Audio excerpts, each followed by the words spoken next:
بسم اللہ الرحمن الرحیم۔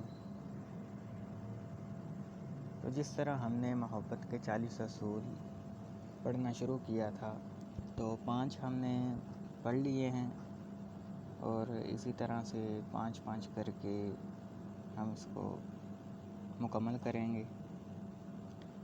تو ایک بار یہ نوٹ پڑھ لیں کہ اگر کسی کے من کے اندر جو سوال اٹھتے ہیں بندے کے اندر تو ان کے جواب نہیں مل رہے ہوتے تو حضرت شمس تبریز رحمۃ اللہ علیہ فرماتے ہیں کہ جو کوئی محبت کے 40 اصول پڑھ لیتا ہے اس کو تقریباً اس کے سوالوں کے جواب زیادہ مل جاتے ہیں، جس وجہ سے وہ دنیا میں پریشان ہے یا ڈپریشن میں ہے یا جو بھی اس کی صورتحال ہے اس لحاظ سے۔ تو چلیں ہم آگے، یہ 5 ہم نے پڑھ لیے تھے، اب 6 سے شروع کرتے ہیں۔ تو 6 نمبر پہ ہے کہ دنیا کے زیادہ تر مسائل الفاظ اور زبان کی کوتاہیوں اور غلط معنی اخذ کرنے سے جنم لیتے ہیں۔ چنانچہ کبھی بھی الفاظ کی ظاہری سطح تک خود کو محدود مت کرو۔ جب محبت اور عشق کے میدان میں قدم رکھتے ہیں تو الفاظ بیان اور زبان اظہار اپنی اہمیت کھو بیٹھتے ہیں۔ جو کسی لفظ سے بیان نہ ہو سکے اس کو صرف خاموشی سے ہی سمجھا جا سکتا ہے۔ تو اس میں آپ فرما رہے ہیں جو دنیا کے زیادہ تر مسائل جو ہے الفاظ کی کوتاہیوں سے ہوتے ہیں، یا کوئی الفاظ ہے اس کا غلط معنی اخذ ہو جاتا ہے۔ جس طرح قرآن ہے اس کا غلط معنی اخذ کرتے ہیں تو کسی کا کیا عقیدہ ہے قرآن کے بارے میں، کسی کا کیا بن گیا ہے، وہ بھی اسی کے زمرے میں آتا ہے۔ کوئی بھی دنیا کی چیز لے لو تو بہت خوبصورت آپ نے جواب دیا ہے، تو آپ کو یہاں سے اندازہ ہو گیا ہوگا۔ اس کے بعد آپ فرماتے ہیں تنہائی اور خلوت 2 مختلف چیزیں ہیں۔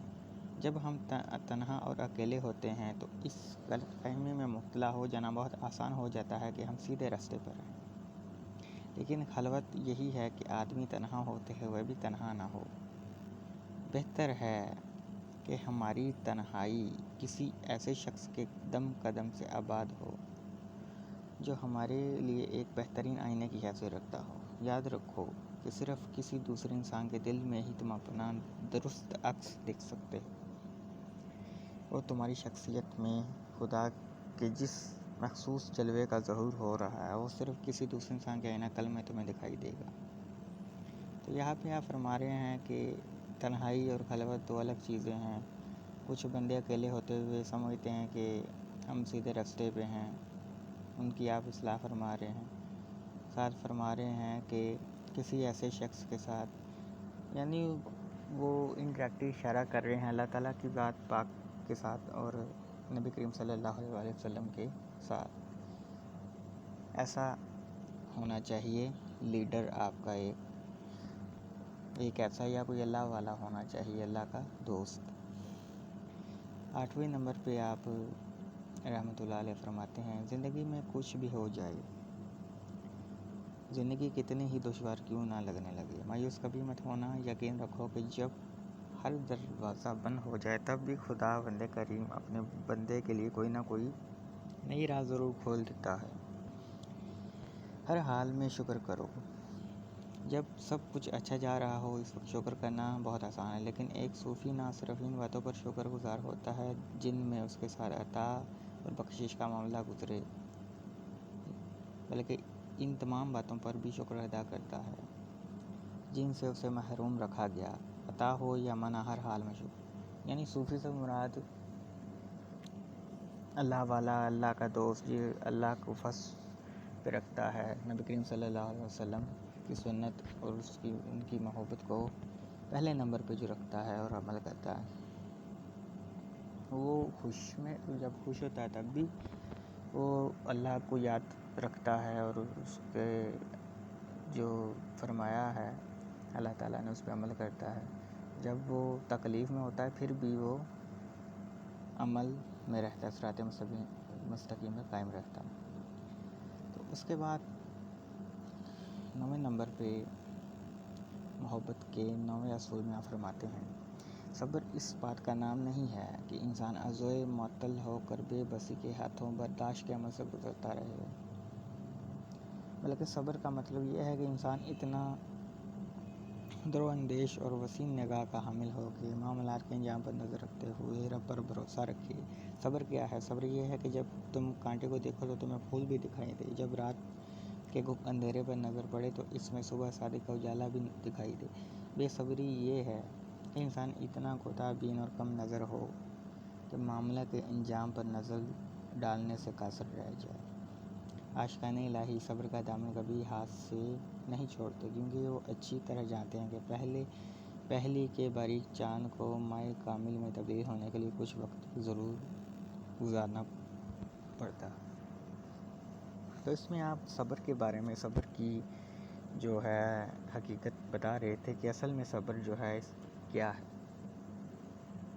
تو زیادہ تر لوگ یہی سمجھتے ہیں کہ اسے صبر کرو تو آگے پھل، یعنی صبر ایک طرح کا برداشت کرتا ہے، وہ اس کو سمجھا ہوا ہے، لیکن صبر تو اس کا یہ بھی معنی ہے جو آپ نے بتایا ہے۔ تو یہاں سے بھی آپ کو کافی کچھ سمجھنے کو ملے گا اگر آپ غور کریں گے۔ اس کے بعد محبت کے 10ویں اصول میں اگر شمس تبریز رحمۃ اللہ فرماتے ہیں کہ مشرق مغرب شمال جنوب ان سب سے کچھ فرق نہیں پڑتا، تمہارے سفر کی سمت کوئی بھی ہو، بس یہ دھیان ضرور رہے کہ ہر سفر ذات کا داخلی سفر ضرور بنے۔ اگر تم اپنی ذات کے اندرون میں ایک مقام سے دوسرے مقام تک کا باطنی سفر کرو تو تمہارے ساتھ یہ پوری کائنات اور جو کچھ اس سے ماورا ہے وہ بھی شریک کے سفر ہو جاتے ہیں۔ یعنی آپ فرماتے ہیں کہ باطنی روحانی سفر کے بارے میں فرما رہے ہیں کہ انسان کے باطن کے اندر ساری کائنات ہے، وہ جب سفر کرتا ہے تو اس سے سارا کچھ جو بھی ہے پوری کائنات آپ کے ساتھ سفر میں ہوتی ہے۔ تو یہ سمجھنا کے لیے آپ کو اور مختلف اللہ والوں کی تعلیمات اور قرآن کو سمجھنا ہوگا۔ تو آج کے لیے اتنا کافی ہے، پھر نیکسٹ ٹائم اگلے جو ہے 5 محبت کے اصول پڑھیں گے۔ تب تک ہمیں دیجیے اجازت، تو اللہ نگہبان۔ اور کوئی بات اگر سمجھ نہیں آ رہی تو آپ کمنٹ سیکشن میں اپنے خیالات کا اظہار کر سکتے ہیں، اور لائک شیئر کر دیں اور چینل کو سبسکرائب کریں۔ اللہ حافظ۔